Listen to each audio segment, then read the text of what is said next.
పాత పంటలను వదిలి ఓ కొత్త పంటతో మంచి ఆదాయాన్ని గడిస్తున్నారు గుంటూరు జిల్లా కొల్లిపర మండలం కొల్లిపర గ్రామానికి చెందిన రైతు జొన్నల శ్రీనివాస్ రెడ్డి.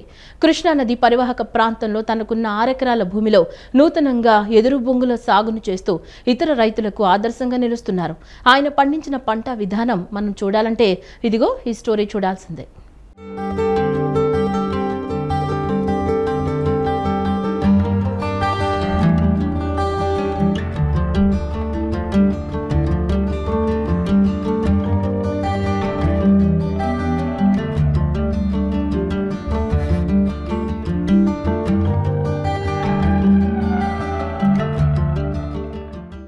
గుంటూరు జిల్లా కొల్లిపర మండలానికి చెందిన అభ్యుదయ రైతు జొన్నల శ్రీనివాస్ రెడ్డి తన 6 ఎకరాల పొలంలో చేపట్టిన వెదురు సాగు ఒక అద్భుతమైన విజయగాథగా నిలిచింది. సాధారణంగా రైతులు మిర్చి, ప్రత్తి వంటి వాణిజ్య పంటల వైపు మొగ్గు చూపుతారు. కానీ శ్రీనివాస్ రెడ్డి భవిష్యత్ అవసరాలను గుర్తించి 5 ఏళ్ల క్రితమే ఈ వెదురు సాగుకు శ్రీకారం చుట్టారు. అప్పట్లో ఆయన తీసుకున్న ఆ నిర్ణయం నేడు పచ్చని బంగారమై పండుతోంది. ప్రారంభంలో ఎకరాకు కేవలం 50,000 రూపాయల పెట్టుబడితో మొదలైన ఈ ప్రయాణం ఇప్పుడు సంవత్సరానికి ఎకరాకు 2.5 లక్షల రూపాయల వరకు నికర ఆదాయాన్ని తెచ్చిపెడుతోంది. ఇది ఇతర సాంప్రదాయ పంటల కంటే ఎంతో మెరుగైన ఫలితం. శ్రీనివాస్ రెడ్డి సాగు చేస్తున్న ఈ వెదురు తోట ప్రత్యేకత ఏంటంటే ఇందులో ఇతర పంటల వలె నిరంతరంగా ఎరువులు వేయడం, పురుగు మందులు పిచికారీ చేయడం వంటి శ్రమతో కూడిన పనులు ఉండవు. వెదురు ఒకసారి నాటితే సుమారు 40 ఏళ్ల పాటు దిగుబడిని ఇస్తుంది. దీనివల్ల రైతులకు ప్రతి ఏటా విత్తనాలు కొనే ఖర్చు లేదా పొలం దున్నే ఇబ్బందులు తప్పుతాయి. ఆరుగాలం ఎండనక వాననక కష్టపడే రైతులకు వెదురు సాగు ఒక భరోసానిస్తోందని, పెట్టుబడి లేకుండానే మంచి ఫలితాలు సాధించవచ్చని ఆయన స్వయంగా అనుభవపూర్వకంగా చెబుతున్నారు. ముఖ్యంగా కూలీల కొరత వేధిస్తున్న ఈ రోజుల్లో తక్కువ మందితో నిర్వహించగలిగే ఇటువంటి పంటలు రైతులకు ఆర్థికంగా ఎంతో మేలు చేస్తాయి. ప్రస్తుతం మార్కెట్లో వెదురుకు ఉన్న డిమాండ్ దృష్ట్యా ఇతర రైతులు కూడా ఈ సాగు విధానాన్ని పరిశీలిస్తున్నారు. భవన నిర్మాణ రంగం, పేపర్ ఇండస్ట్రీ మరియు హస్తకళల తయారీలో వెదురు వినియోగం రోజు రోజుకు పెరుగుతోంది. శ్రీనివాస్ రెడ్డి ఈ వినూత్న ప్రయోగం కేవలం ఒక వ్యక్తిగత విజయం మాత్రమే కాదు, నష్టాలతో కుదేలవుతున్న రైతు లోకానికి ఒక కొత్త ఆశాకిరణం. తక్కువ పెట్టుబడితో ఎక్కువ ఆదాయం పొందుతూ ప్రకృతికి మేలు చేసే ఈ వెదురు సాగును మరికొంతమంది రైతులు అవలంబిస్తే వ్యవసాయ రంగంలో విప్లవాత్మక మార్పులు వస్తాయని మనం ఆశించవచ్చు.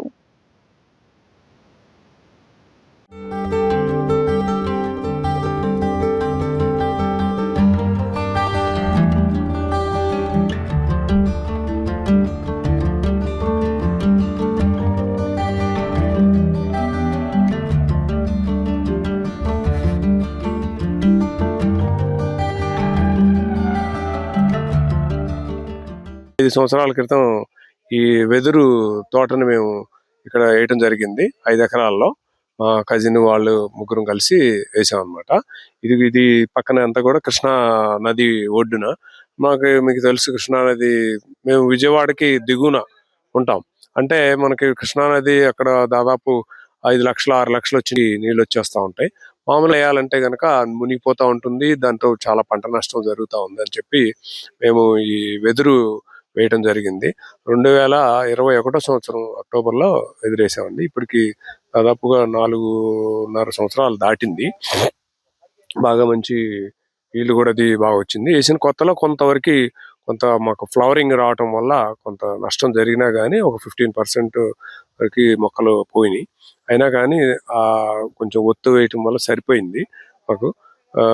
పెట్టుబడి అది మేము మొక్కలు వేయటానికి అదంతా కూడా ఒక 50 నుంచి 60 వేల దాకా పెట్టుబడి అయింది. మొక్కలు తీసుకురావటము, తర్వాత నాటించటము, కొన్ని ఎరువులు కూడా మొట్టమొదటిలో వేసాము. తర్వాత డ్రిప్ ఆల్రెడీ మాకు చేలోనే ఉంది. తర్వాత డ్రిప్ను కూడా కొంత మేము రిపేర్ అది చేపించేసి వీటికి తగ్గట్టుగా ఆ డ్రిప్ లైన్స్ అని పెట్టడం జరిగింది. త్రిపురాంతకము, ఒంగోలు, ప్రకాశం జిల్లా నుంచి కొంతమంది ఒక 20 మంది ఆ కొట్టే స్కిల్ ల్యాబ్ని తీసుకొచ్చాం అనమాట. తీసుకొచ్చి వాళ్ళు ఇక్కడే ఉంటూ గత 10 రోజుల నుంచి కొడతా ఉన్నారు. ఇప్పటికి దాదాపు ఒక 8,000 బొంగుల దాకా కొట్టారు. ఇంకొక 2-3 డేస్ పడుతుంది. దాదాపు ఒక 10,000 బొంగుల పైనే రావడానికి అవకాశం ఉంది. వెదురు వేసి కొట్టిన వాళ్ళు మేమే ఫస్ట్. అయితే వీళ్ళని నరికే వాళ్ళు కూడా మనకు లోకల్గా ఉన్నటువంటి వ్యవసాయ లేబర్ ఎవరు కూడా, కూలీలు ఎవరు వీళ్ళు కొట్టలేరు. వీళ్ళకి రావడానికి మేము ఎక్కడో తిరిగి మొత్తానికి వాళ్ళు 5-6 సంవత్సరాలు నార్మల్గా వచ్చే బొంగు 4-5 ఏళ్ళు వస్తే మన దగ్గర ఖచ్చితంగా 7-8 సంవత్సరాల దాకా దీన్ని ఒక జీవితకాలం ఉంటుంది.